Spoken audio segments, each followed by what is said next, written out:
Brought to you by Agilus Diagnostics.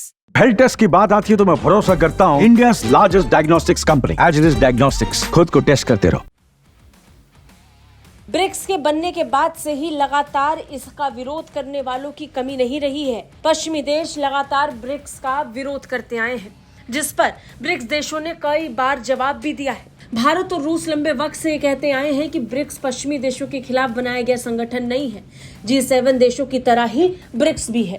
Bharat से भी कई बार ब्रिक्स के अस्तित्व को लेकर सवाल पूछा गया, चाहे वो भारत के प्रधानमंत्री हो या फिर भारत के विदेश मंत्री। हर मोर्चे पर भारत ने अपना स्टैंड बहुत साफ रखा है। ब्रिक्स की जरूरत पर जोर देते हुए उन्होंने इस बात को स्पष्ट तौर पर कहा कि क्योंकि G7 कभी भी भारत को जगह नहीं देगा, लिहाजा भारत ने अपना संगठन बना लिया। भारत, रूस, चीन जो आर्थिक लिहाज से उतने ही मजबूत दावेदार हैं जितने कि मजबूत ग्रुप ऑफ 7 कंट्रीज, उनके लिए भी ये जरूरी है कि वो आर्थिकी के लिहाज से अपना खुद का एक संगठन बनाए। अब इसी बात को फिर से दोहराते हुए रूस के राष्ट्रपति व्लादिमीर पुतिन ने अपना पक्ष रखा। उन्होंने भारत के प्रधानमंत्री नरेंद्र मोदी और भारत के पक्ष का जिक्र करते हुए कहा कि ब्रिक्स किसी के खिलाफ नहीं है। रूसी राष्ट्रपति ने कहा कि ब्रिक्स का उद्देश्य कभी भी किसी भी तरह से किसी के खिलाफ होना नहीं है। BRICS never was meant to against anyone. The Indian Prime Minister put it aptly of late.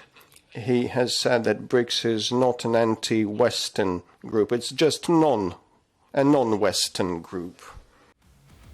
बता दें, प्रधानमंत्री नरेंद्र मोदी 22 और 23 अक्टूबर को रूस का दौरा करेंगे। इस दौरान वो ब्रिक्स बैठक में हिस्सा लेने वाले हैं। 5 देशों द्वारा बनाया गया ये समूह अब लगातार बढ़ रहा है। पिछले साल हुए विस्तार के बाद इस साल 34 देशों ने आवेदन दिया है, जिसमें से अंदाजा लग रहा है कि तकरीबन 10 देशों को ब्रिक्स में शामिल किया जा सकता है। हालांकि इतने जल्दी विस्तार के खिलाफ भारत है। ब्रिक्स का हिस्सा बनने के लिए पाकिस्तान, तुर्की समेत कई और देशों ने भी आवेदन किया है, जिसका विरोध भारत करता आया है।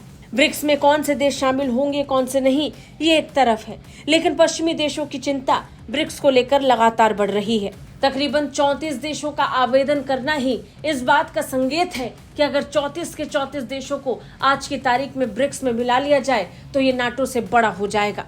जिसमें गौर करने वाली और सबसे बड़ी बात यह है कि इसमें कोई पश्चिमी देश नहीं होगा। पश्चिमी देशों का इसमें नहीं होना और रूस, चीन और भारत के करीबी देशों का होना वेस्टर्न कंट्रीज के दर्द को और बढ़ा रहा है। ब्यूरो रिपोर्ट, भारत तक।